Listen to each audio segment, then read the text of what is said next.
할렐루야. 크게 영광의 박수를 돌리겠습니다.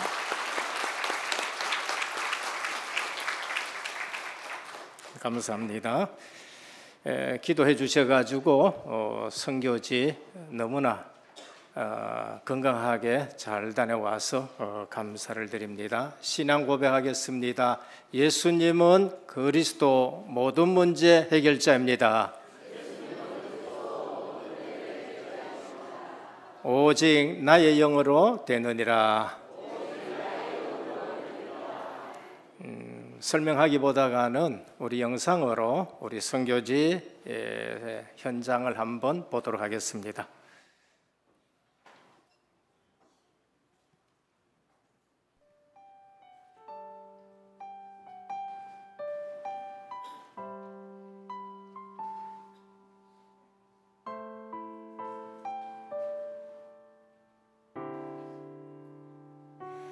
누구나 갈 수 있지만 아무도 갈 수 없는 곳, 누구나 답을 원하지만 아무도 줄 수 없는 답, 내 안에 작은 망대 그곳에 생명의 빛 비추네.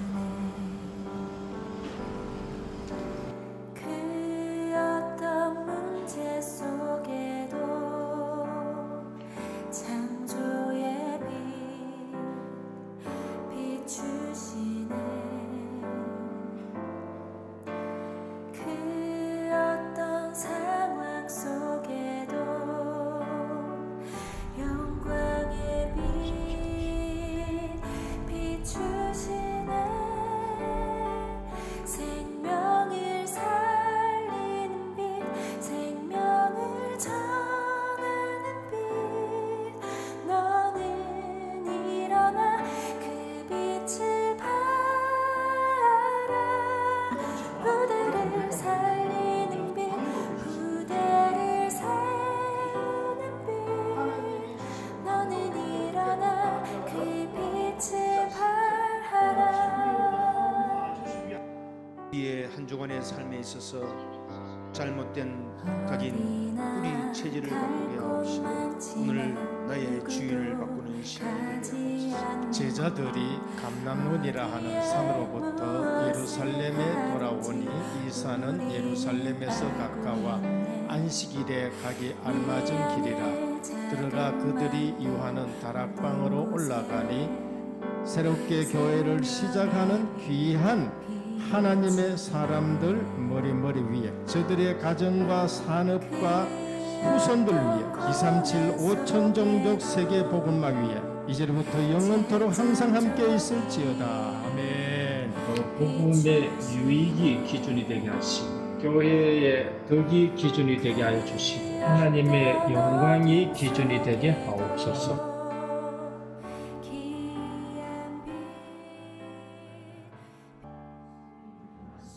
하나님 몰랐던 죄를 용서하여 주옵시고 May God you forgive me. I don't know you. 내 마음에 주님이 주인 되어 주시고 Now God you come to me to be my master. 내 인생 영원토록 인도하여 주옵소서. May God you guiding me forever. 우리가 케냐의 미래를 책임지고 세계 복음화하는 인물 되게 하옵소서. To help us to be the leader can guide the Kenya future. 예수 그리스도 이름으로 기도드립니다. I pray in name of Jesus Christ. 아멘. Amen. 감사드립니다.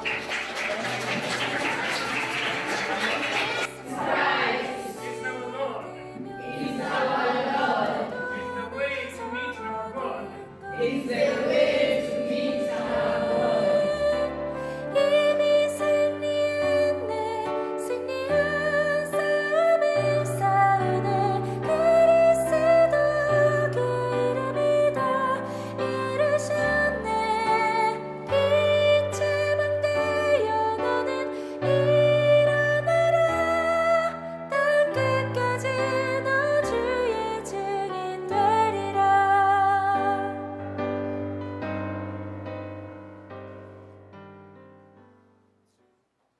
할렐루야.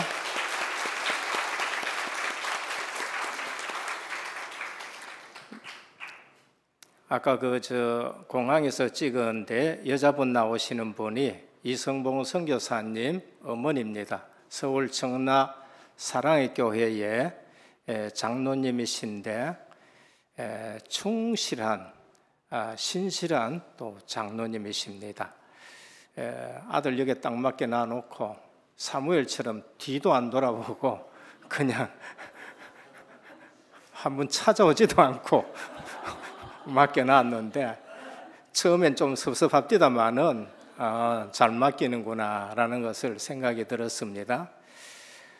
그리고 이렇게 애 안고 내가 축복 기도했는 아이는 작년 WRC 때 시형제의 아내가 같이 왔었을 때에 이렇게 잉태하고 있었습니다. 그래서 제가 남자아이 놓으면은 은총이라 하고 여자아이 놓으면은 은혜라고 지어라 했는데 은혜가 이제 한 3개월 전에 태어났는 것 같아요. 얼굴 보니까 너무 아름답고 밝아요. 그래서 아이 안고 또 축복 기도해 주고요. 설립 예배 드리면서 김동길 선교사님하고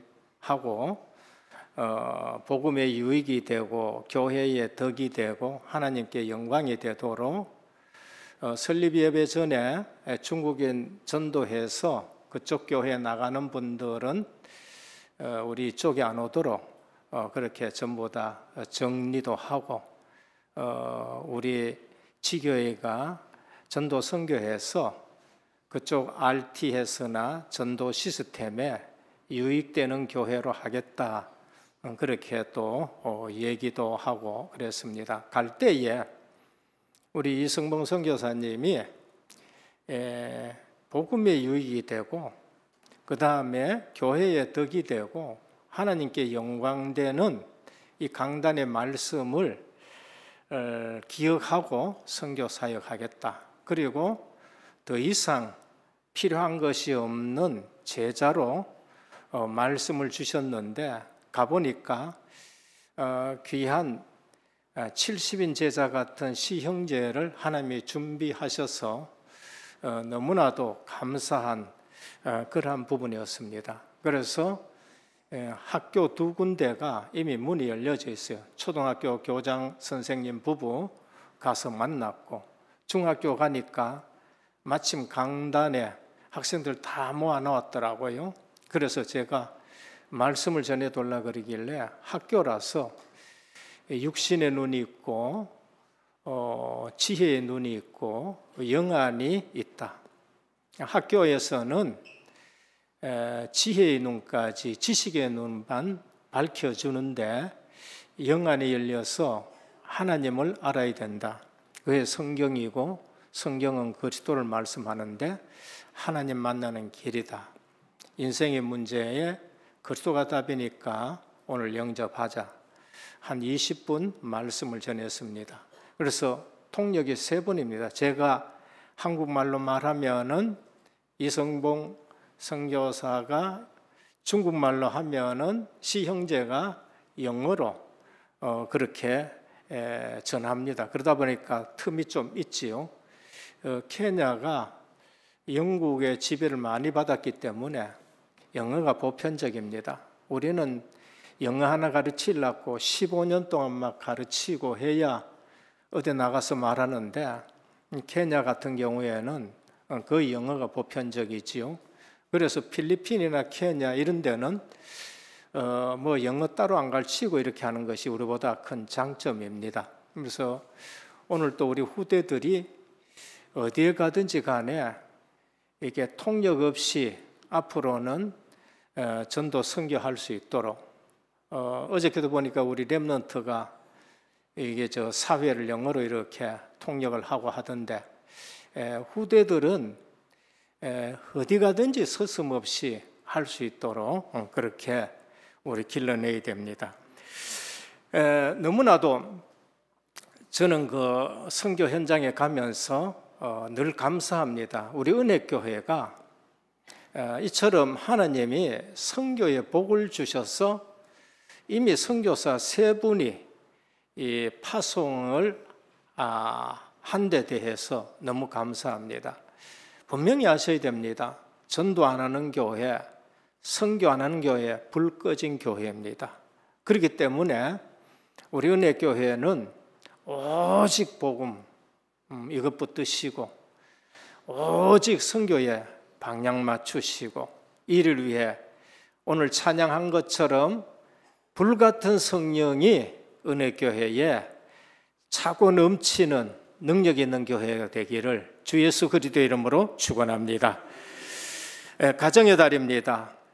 지난주에 보니까 아주 귀한 말씀을 주셨어요. 11시면은 케냐에는 새벽 5시입니다. 아마 이성봉 선교사도 지금 켜놔놓고 우리 예배에 똑같이 참석할 줄 아는데 제가 새벽 5시에 딱 켜가지고 정식으로 똑같이 예배 드렸습니다. 가정의 달에 너무 귀한 말씀을 주셨더라고요. 그래서 실제적으로 그리스도 안에서 서로 사랑하시길 바랍니다. 우리 가정이 그거 외에는 없습니다. 사도 요한이 100세까지 살았습니다. 주님으로부터 많은 말씀을 들었어요. 그러면서 그동안에 예수님의 모친 모시고 에베소에서도 목회하고 많은 설교를 하셨을 거예요. 그런데 연세가 점점 많아지면서 제자들이 강단에 딱 세웠어요. 올라가서 말씀 전하라 그러니까 하는 유명한 말씀이 있습니다. 소자들아 서로 사랑해라 하고는 내려가시는 거예요. 다음 주일에도 올라가시라 하니까 올라가가지고 말씀 전하십시오. 그러니까 소자들아 서로 사랑해라. 딴 말 안 하고 그 말만 하고 내려오셔요. 그래서 제자들이 아이 선생님 다른 말도 좀 하셔야죠 하니까 이거 외에 더 할 말이 없다. 최고 오래 사신 사도 요한입니다. 우리에게 주신 계명이 뭐지요? 내가 너희에게 새 계명을 주노니 서로 사랑하라 그래요. 옛날 계명이 뭡니까? 십계명이요. 그럼 십계명하고 새 계명하고 틀립니까? 아니에요. 같은 내용이에요. 요한 1서 2서 3서를 보면은요, 옛 계명이 다른 것이 아니고 새 계명하고 똑같아 그런 것입니다. 그래서 그리스도가 우리에게 왜 오셨느냐? 하나님이 우리를 사랑하셔서 그리스도를 보내신 거예요. 그래서 하나님이 세상을 이처럼 사랑하사 독생자를 주셨으니 누구든지 저를 믿으면 멸망치 않고 영생을 얻게 하려 하심이라고요. 하나님은 우리를 사랑하셔가지고 저를 사랑하셔가지고 여러분을 사랑하셔가지고 그리스도를 보내서 구원하신 것입니다. 그래서 예수 그리스도의 사랑에 빠진 복음은 있을 수 있느냐? 없습니다. 예수 그리스도의 사랑에 빠진 믿음이 있을 수 있느냐? 없습니다. 예수 그리스도의 사랑에 빠진 능력이 있느냐? 그거 헛능력이에요. 그래서 사도행전 13장에 사랑으로 내가 사람의 방언과 천사의 말을 할지라도 사랑이 없으면은 소리나는 구리와 울리는 꽹과리가 되고 내가 예언하는 능력이 있어 모든 비밀과 모든 지식을 알지만은 사랑이 없으면은 내게 아무 유익이 없고 내가 내게 있는 모든 것으로 구제하고 내 몸을 불사르게 내어 줄지라도 사랑이 없으면 내게 아무 유익이 없다는 거예요. 그러니까 예수 그리스도의 사랑에 빠진 능력, 믿음, 방언, 은사 이 모든 것이 헛된데 예수 그리스도가 사랑으로서 우리 대신 희생을 당하시고 우리를 구원하셨다는 겁니다. 그래서 오늘 5월 달에 복음이 뭔가, 예수 그리스도시고 왜 예수 그리스도가 오셨느냐, 하나님은 우리를 사랑하셔서 우리에게 그리스도를 보내주셨다.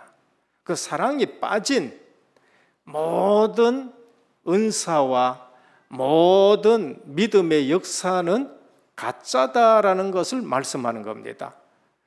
그래서 오늘 또 사도 바울은 고린도전서 13장, 저는 이것이 너무나도 가슴에 와닿아서 13장 전체를 다 암송합니다.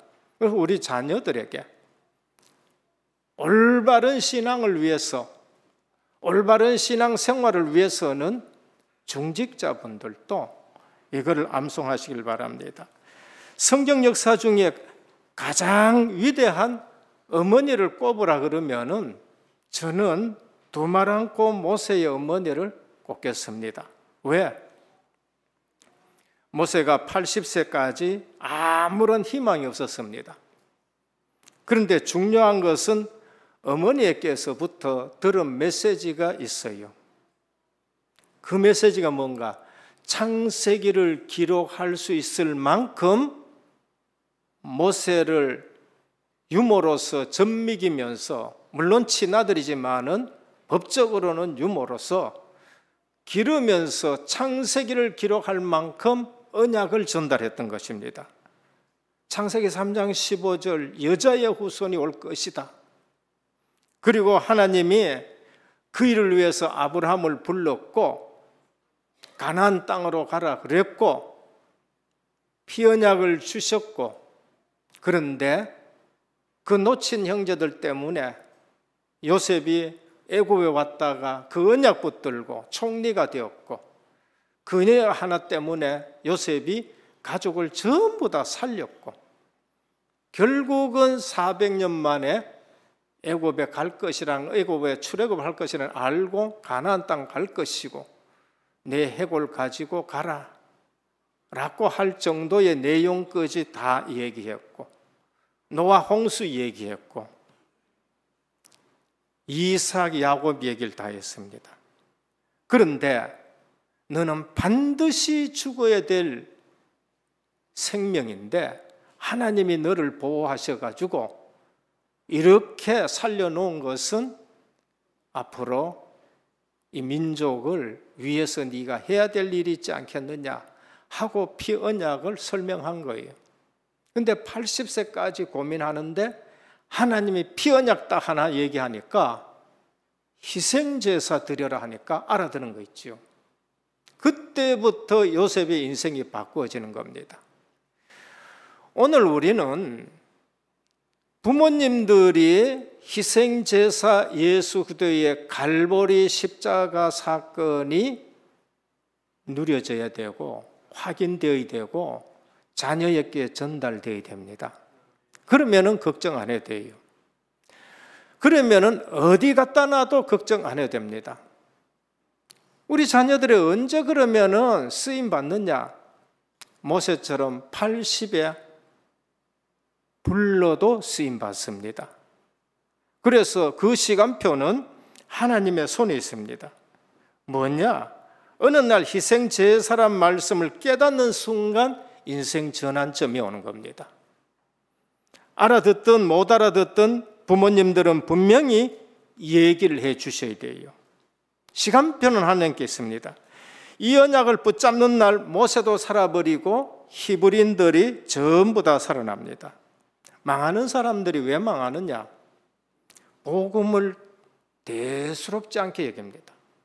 그냥 복음 얘기했는데 은혜교회 강단에서 매번 복음 얘기하고 죄 문제 얘기하고 사단 문제 얘기하고 하나님 만나야 된다는 걸 말씀을 드리는데 그 보통으로 생각해요.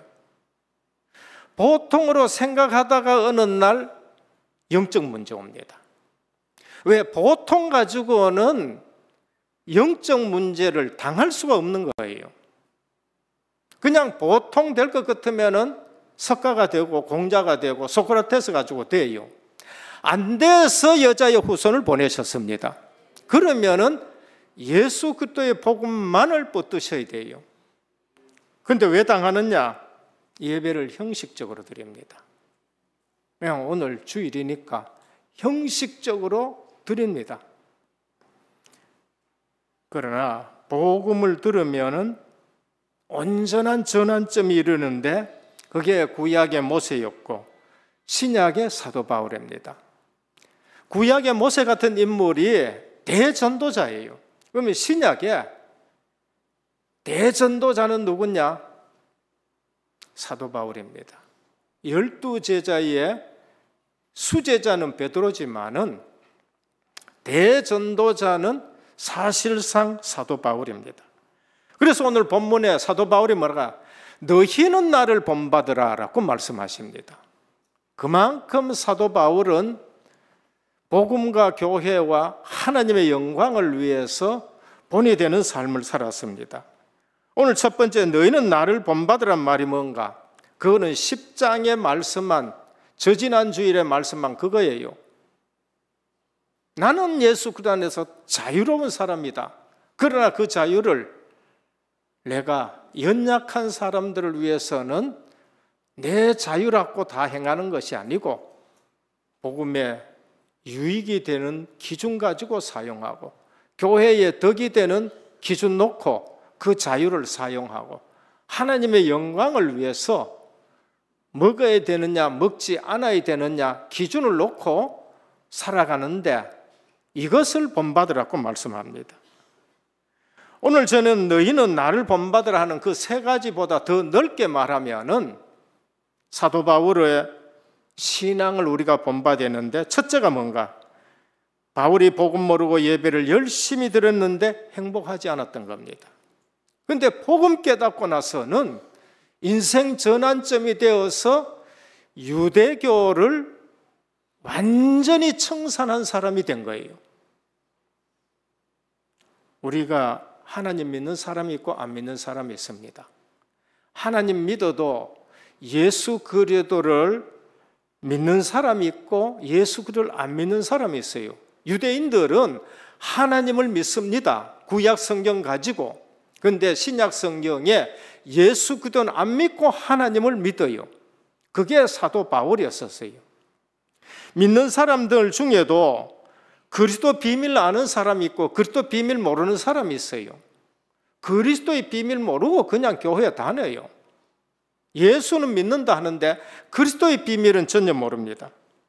그리고 비그리스도 비밀 아는 사람이 있고 그리스도의 비밀을 아는 것이 아니라 그리스도의 비밀을 믿고 누리는 신앙생활하는 사람이 있습니다.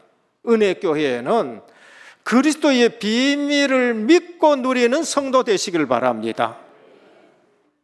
그게 제가 늘 강조하는 거예요. 예수 믿어라 많이 듣습니다. 그런데 그리스도의 비밀이 믿어져야 되고 누려지는 신앙생활이 되셔야 돼요. 그거 아니면은 신앙생활은 날마다 힘들어지고 신앙생활은 날마다 시험이 드는 겁니다. 예수 그리스도의 복음을 알고 예배를 드려야 됩니다. 예수 그리스도의 비밀을 모르고 예배를 드린 사람이 누군가? 가인이에요. 예수 그리스도의 비밀을 모르고 예배 드린 사람이 누군가? 흠리와 비느하스예요. 예수 그리스도의 비밀을 모르고 제사장 한 사람이 나답과 아비후예요. 아론 제사장의 아들이고 엘리 제사장의 아들이에요. 우리는 사도 바울이 예수 그리스도의 비밀을 모르고 회당 생활에서 예배 드렸는데 예수 그리스도를 알고는 그 모든 종교 생활을 완전히 청산했습니다. 그게 갈라디아서고 그게 로마서예요. 사도 바울은 갈라디아 1장 14절에 보면 자기가 이제까지 신앙생활을 한 것이 유대교의 열심이었다는 겁니다. 복음 빠지면은 오늘 교회는 교회교가 돼요.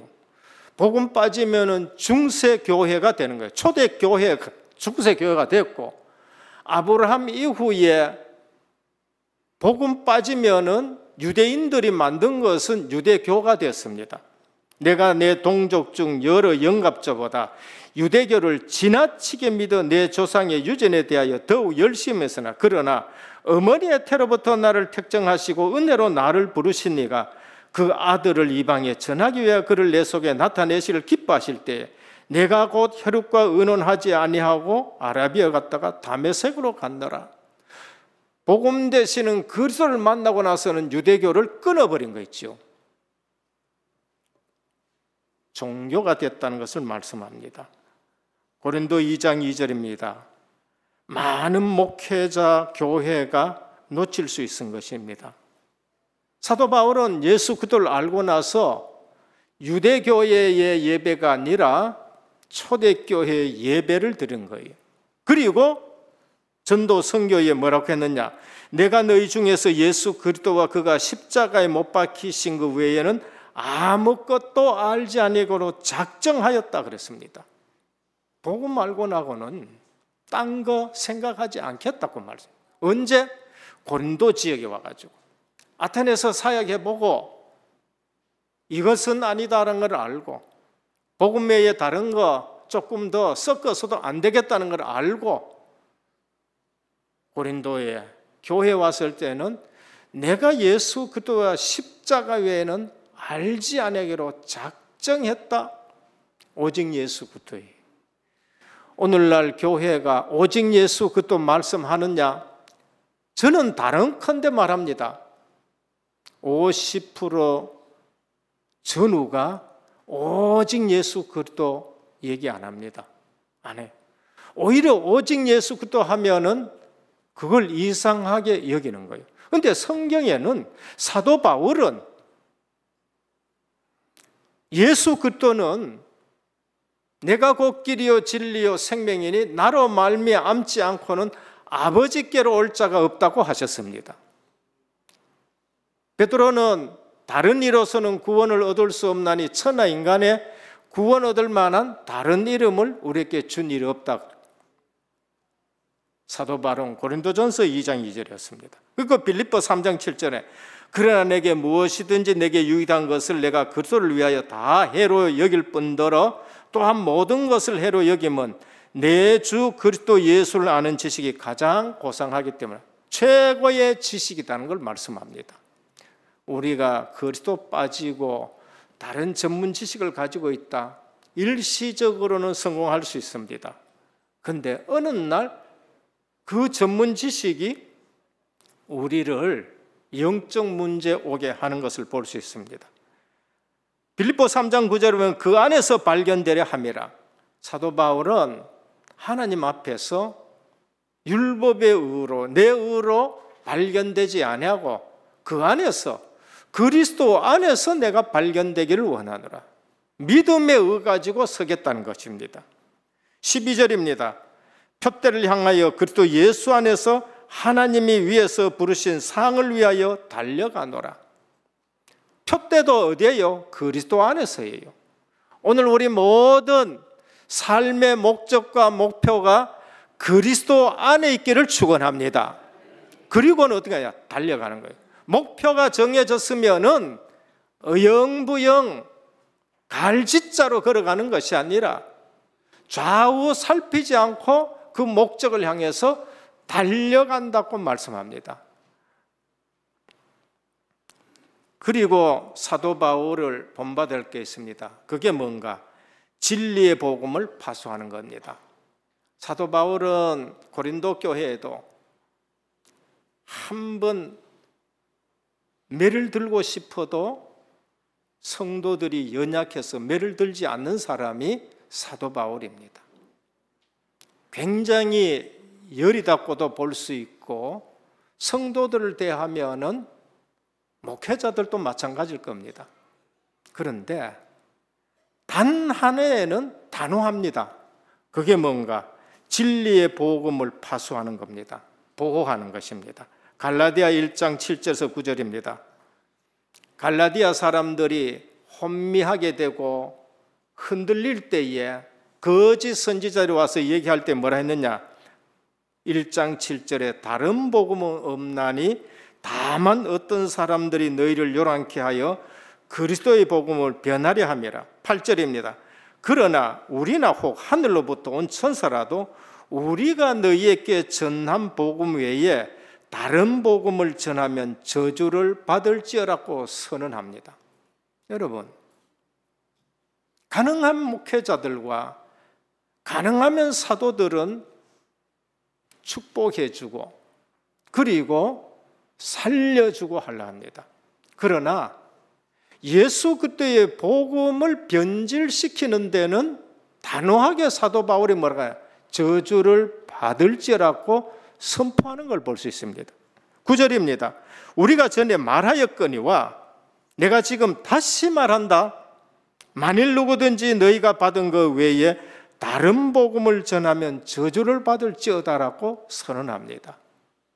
사도 바울은 교회를 사랑하고 성도를 사랑하고 하지만은 거짓 선지자들이 교회에 들어와 가지고 다른 복음을 전한다. 그때는 저주를 받을지어다라고 선언하는 거예요. 뭐를 얘기합니까? 우리는 이 시대에 진리의 복음을 사수하셔야 돼요. 왜 그런가? 50% 이상이 지금 다원주의, 혼합주의, 그러면서 통합주의 이런 것으로 나가는 거 있죠. 분명히 기독교예요.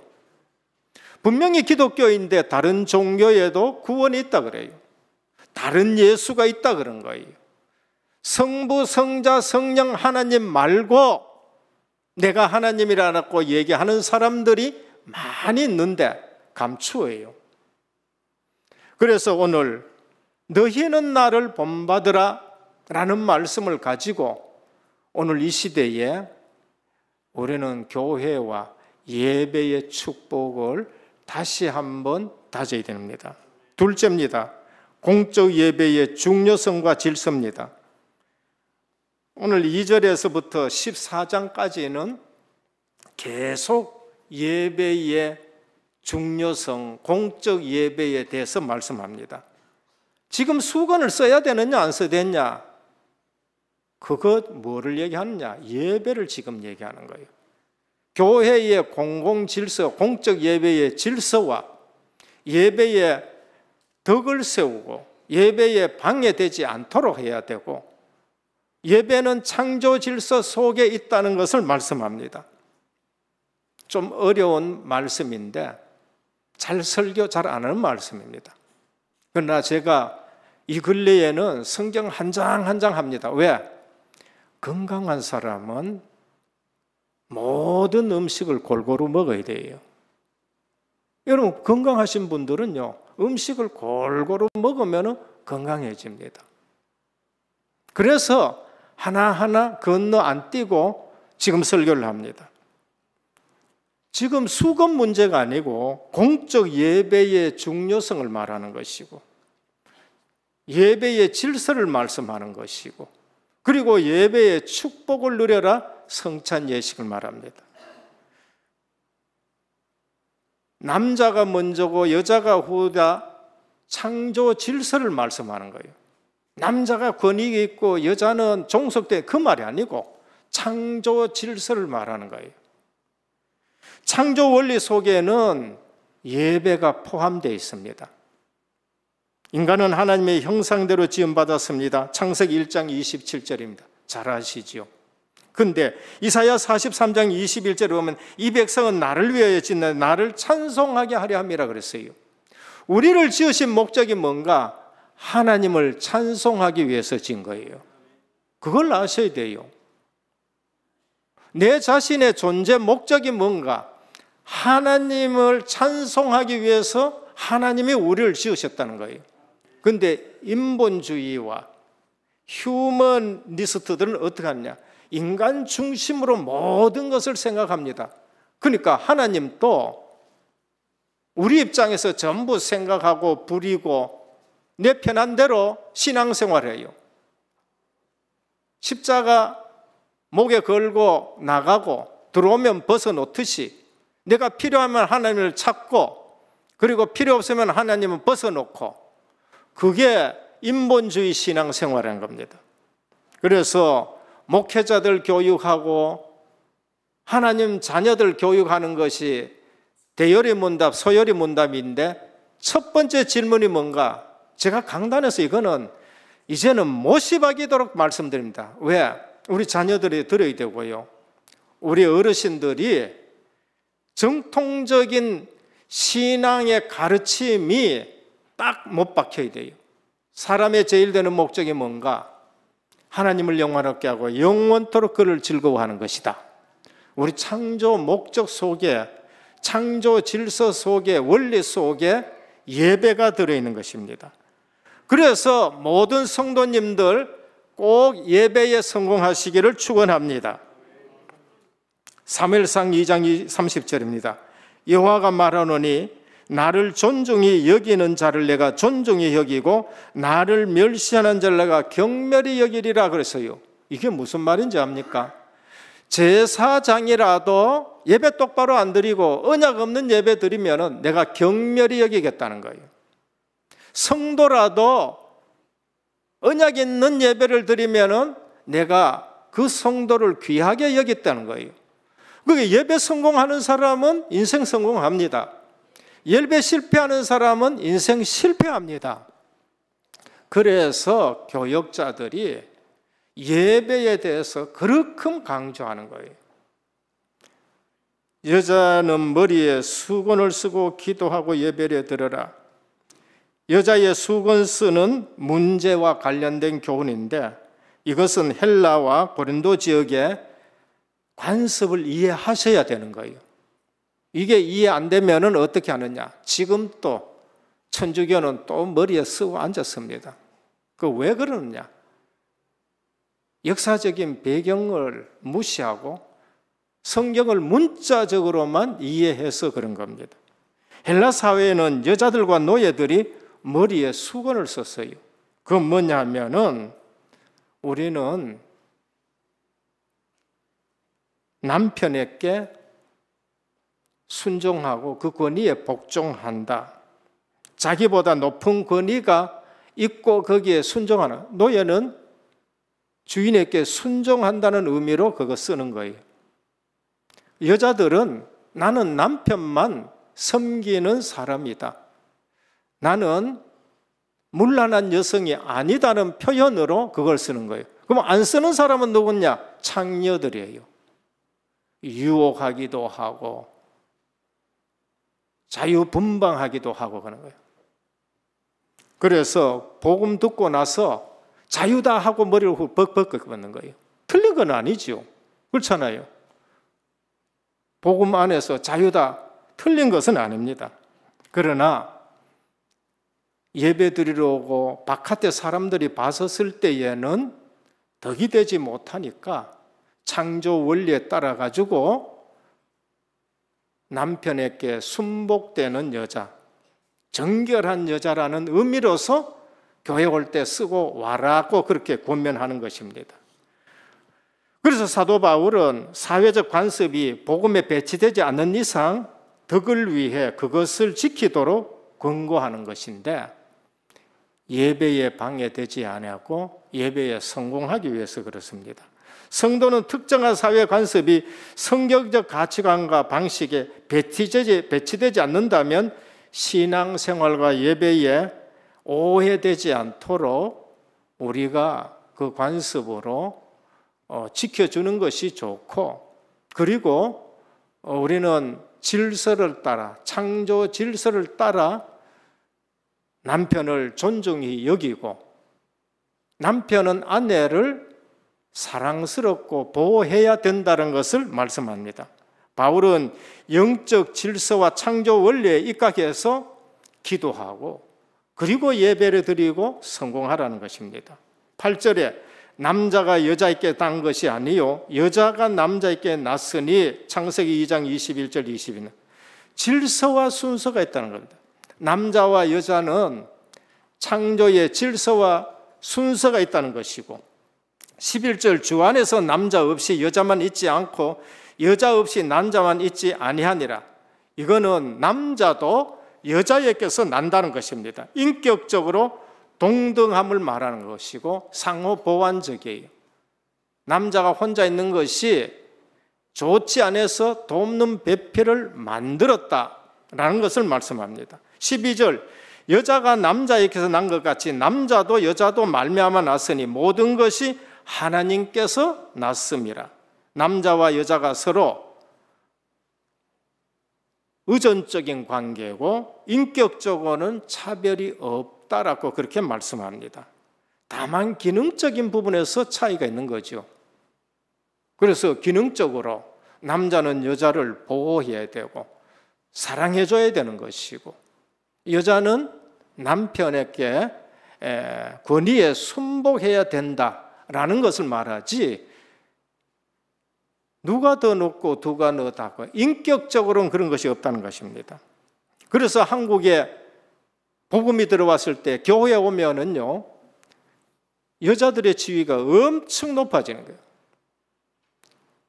여자들에게 한글을 가르치고 그러면서 똑같이 학교 보내고 그런 시대로 바뀌어서 한국이 이만큼 발전한 것입니다. 우리는 창조 원리, 창조 단시 본성을 따르면은 남편은 아내를 자기 몸처럼 사랑해야 되고 아내는 남편을 존중히 여기라는 것입니다. 그래서 2절에 뭐라 그러냐? 내가 너희에게 전하여 준 대로 전통을 너희가 지킴으로 너희를 칭찬하노라, 그렇게 말씀합니다. 그래서 우리 신앙생활의 교회의 좋은 전통은 유지해야 되고 발전시켜야 돼요. 사회적으로도 괜찮은 부분은 우리가 인정을 해줘야 되는 겁니다. 그래서 오늘 이 본문은 우리에게 뭐를 말씀하느냐? 창조 질서의 원리를 따라서 우리는 예배에 성공해야 된다는 것을 말씀하고, 예배에 방해되는 것은 전부 다 버리라는 것입니다. 그래서 예배의 영적 분위기가 흔들리지 않도록 하라는 것을 말씀합니다. 마지막 세 번째, 성찬 예식에 담긴 축복입니다. 예배의 축복입니다. 고린도인들이 성찬 예식에 대해서 인식이 부족했습니다. 그래서 부자들은 애찬을 가지고 많이 먹고 또 없는 분들은 좀 먹지 못하고, 이런 부분에 있어서 시험 드는 부분이 있는데 분쟁이 되고 파당이 생겨지고 하나 되지 못하는 부분이 생겼습니다. 그래서 성찬의 의미는 뭔가? 주께로부터 받은 것을 전해준다는 거예요. 사도 바울이 만든 게 아니고 예수 그리스도께서 주신 것입니다. 이 성찬은 유월절 만찬을 배경으로 합니다. 유월절 만찬. 그래서 애굽에 있을 때에 피 발랐을 때에 재앙이 넘어가고 그날 저녁에 양의 고기를 먹고 출애굽한 거예요. 양의 고기, 예수 그리스도의 살을 말하는, 양의 피, 죄사함을 말하는 겁니다. 그래서 그리스도가 떡을 떼면서 이것은 너희를 위하여 주는 내 몸이다. 그리스도의 몸. 그리고 이것이 새 언약의 표입니다. 누가복음 22장 20절에 보면 우리 주님이 이 성찬을 새 언약이라 뭐라고 말씀하십니까? 유월절 양은 옛 언약이고 이제는 이게 새 언약이다. 내가 너희를 위해서 희생되는 새 언약이다. 그래서 나를 기념하라. 잊어버리면 안 된다는 것입니다. 그리고 고린도서 10장 17절에 보면은 하나라는 의미가 있어요. 우리가 성찬에 떡이 하나요 그랬습니다. 한 떡을 찢어서 자꾸 주는 거예요. 예수 그리스도의 몸을 찢어서 주는 거예요. 그러면 우리는 예수 그리스도의 머리에 우리는 지체가 되는 하나라는 겁니다. 그래서 모든 성도님들이 은혜교회가 그리스도의 몸된 지체인 줄 믿으셔야 되는 겁니다. 성도가 아파하면 아파해야 돼요. 성도가 기뻐하면 기뻐해야 돼요. 같이 기뻐하고 같이 압박해야 이게 한 몸이에요. 그게 안 되면 지금 내가 한 몸이 아니라는 거예요. 주님 오실 때까지 전하는 것이다. 이걸 통해서 전도 선교 지속하라는 것입니다. 성찬 예식에 담긴 영적 손해입니다. 우리가 성찬 예식, 예배를 제대로 드리지 아니하면은 영적인 손해가 오는 겁니다. 대부분 성찬 예식을 할 때에 어디까지 이르냐 하면은요, 26절 너희가 이 떡을 먹으며 이 잔을 마실 때마다 주의 죽으심을 그가 오실 때까지 전하는 것이니라. 대부분 여기까지만 읽습니다. 성찬 예식에서 영적 손해되는 부분도 우리가 알고 있어 주의하셔야 돼요. 27절에 뭐랍니까? 그러므로 누구든지 주의 떡이나 잔을 합당하지 않고 먹고 마시는 자는 주의 몸과 피에 대하여 죄를 짓는 것이니라. 그래서 성찬 예식을 제대로 알고 고백하는 세례 받은 사람만 성찬 예식에 참석시키는 거예요. 사람이 자기를 살피고 그 후에 이 떡을 먹고 이 잔을 마실지니라. 성찬 예식을 다 했는데 내가 아직 회개되지 않는 부분이 있다. 하나님 앞에 회개하면서 그 떡을 받든지, 그게 풀려지지 않으면 떡을 지나 보내든지, 주의 몸을 분별하지 못하고 먹고 마시는 자는 자기의 죄를 먹고 마시는 것이니라.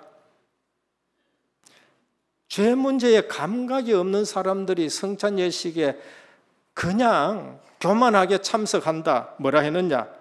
30절에 그러므로 너희 중에 약한 자와 병든 자가 많고 잠자는 자도 적지 아니하니.